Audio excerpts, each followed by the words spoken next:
जय श्री कृष्ण। आज हम कार्तिक मास महात्म्य के पंचम अध्याय की कथा श्रवण करेंगे।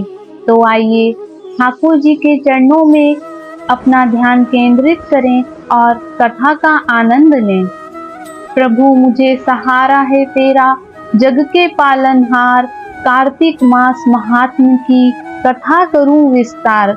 राजा पृथु बोले, हे नारद जी, आपने कार्तिक मास में स्नान का फल कहा, अब अन्य मासों में विधि पूर्वक स्नान करने की विधि, नियम और उद्यापन की विधि भी बतलाइए। देवर्षि नारद ने कहा, हे राजन, आप भगवान विष्णु के अंश से उत्पन्न हुए हैं, अतः यह बात आपको ज्ञात ही है, फिर भी आपको यथाचित विधान बतलाता हूँ। अश्विन माह में शुक्ल पक्ष की एकादशी से कार्तिक के व्रत करने चाहिए। ब्रह्म मुहूर्त में उठकर जल का पात्र लेकर गांव से बाहर पूर्व अथवा उत्तर दिशा में जाना चाहिए। उसके बाद जो मनुष्य मुख शुद्धि नहीं करता, उसे किसी भी मंत्र का फल प्राप्त नहीं होता है। अतः दांत और जीभ को पूर्ण रूप से शुद्ध करना चाहिए और मंत्र का उच्चारण करते हुए दातुन तोड़नी चाहिए। हे वनस्पते, आप मुझे आयु, कीर्ति, तेज, प्रज्ञा, पशु, संपत्ति, महाज्ञान, बुद्धि और विद्या प्रदान करो।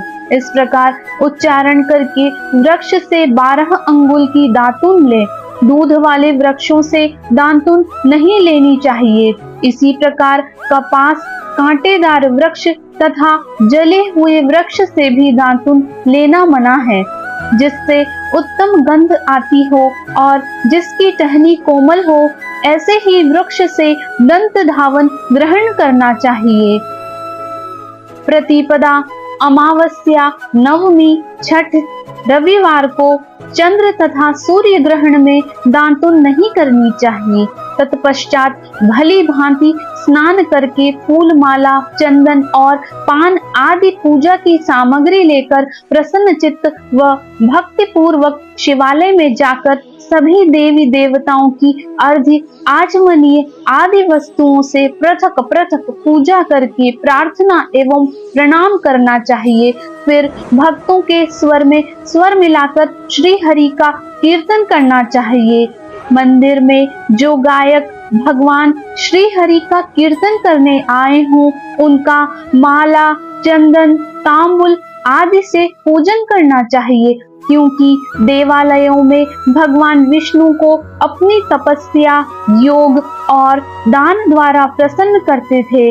परंतु कलयुग में भगवत गुणगान को ही भगवान श्री हरि को प्रसन्न करने का एकमात्र साधन माना गया है।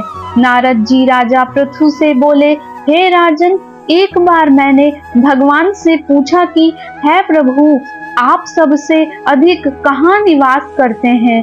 इसका उत्तर देते हुए भगवान ने कहा, हे नारद, मैं वैकुंठ या योगियों के हृदय में ही निवास नहीं करता, अपितु जहाँ मेरे भक्त मेरा कीर्तन करते हैं, मैं वहाँ अवश्य निवास करता हूँ। जो मनुष्य चंदन, माला आदि से मेरे भक्तों का पूजन करते हैं, उनसे मेरी ऐसी प्रीति होती है जैसी कि मेरे पूजन से भी नहीं हो सकती। नारद जी ने कहा, शिरीष, धतूरा, गिरिजा, चमेली, केसर, कंदार और कटहल के फूलों व चावलों से भगवान विष्णु की पूजा नहीं करनी चाहिए। अड़हल, कंद, गिरीश, जूही, मालती और केवड़ा के पुष्पों से भगवान शंकर की पूजा नहीं करनी चाहिए।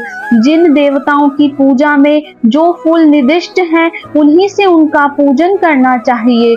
पूजन समाप्ति के बाद भगवान से क्षमा प्रार्थना करनी चाहिए, यथा, हे सुरेश्वर, हे देव, न मैं मंत्र जानता हूँ, न क्रिया, मैं भक्ति से भी हीन हूँ। मैंने जो कुछ भी आपकी पूजा की है, उसे पूरा करे।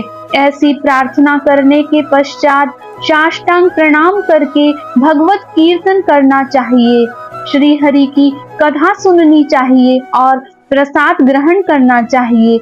जो मनुष्य विधि विधान अनुसार कार्तिक व्रत का अनुष्ठान करते हैं वह जगत के सभी सुखों को भोगते हुए अंत में मुक्ति को प्राप्त करते हैं।